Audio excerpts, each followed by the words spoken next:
Hello everybody, it's Kyra from BodyCandy. On today's episode of The Tea, we're speaking about piercings and tea tree oil. Don't mix. Before we get into that, remember to like, comment and subscribe to BodyCandy.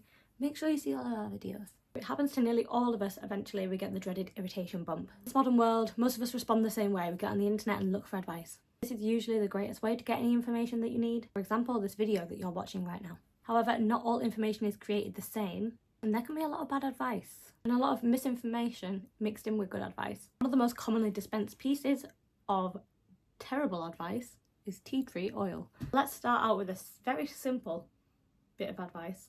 Do not put tea tree oil on a piercing, no matter how healed they are, no matter how long you've had them, or if it's worked for someone else.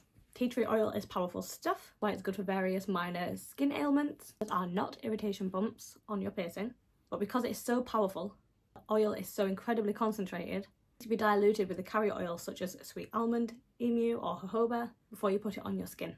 Putting tea tree oil directly onto your skin can cause irritation and even burns, so putting an irritant onto an irritation bump is already a terrible idea and can make it so much worse. It's also super drying, it's not good for your skin. This is why people like to use it for pimples. You do not want to dry out your piercing, it will not help the bump, simply make it drier and further irritated. Irritation bump is not a pimple. You cannot pop it and you shouldn't try. So do not treat it as it is one. They are totally different issues. Next point is no standards. Another issue that may crop up is that tea tree oil may not be standardised. Let's use eye drops for an example. They are made according to regulations set by the federal government. They are tested for quality and safety, made in a regulated and monitored environment to ensure that nothing's in there that shouldn't be there. Tea tree oil doesn't have that kind of oversight. It can vary in strength and potency and may not be free of contaminants. But you don't really know what you're getting. You definitely want to know that before you put it into an open wound, which is a piercing. So here's what to do instead. The only thing that should touch your piercing is sterile saline solution, an external piercing, and alcohol-free mouthwash for an internal oral piercing. If you are experiencing an irritation bump and don't know the cause, the only way to get rid of it is to find the cause. The best way to do this is to have it evaluated by a very trusted piercer.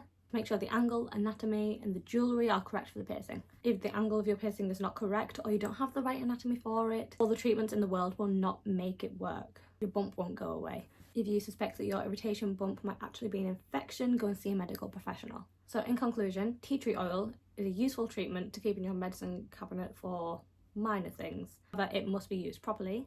It should never be used on your piercings.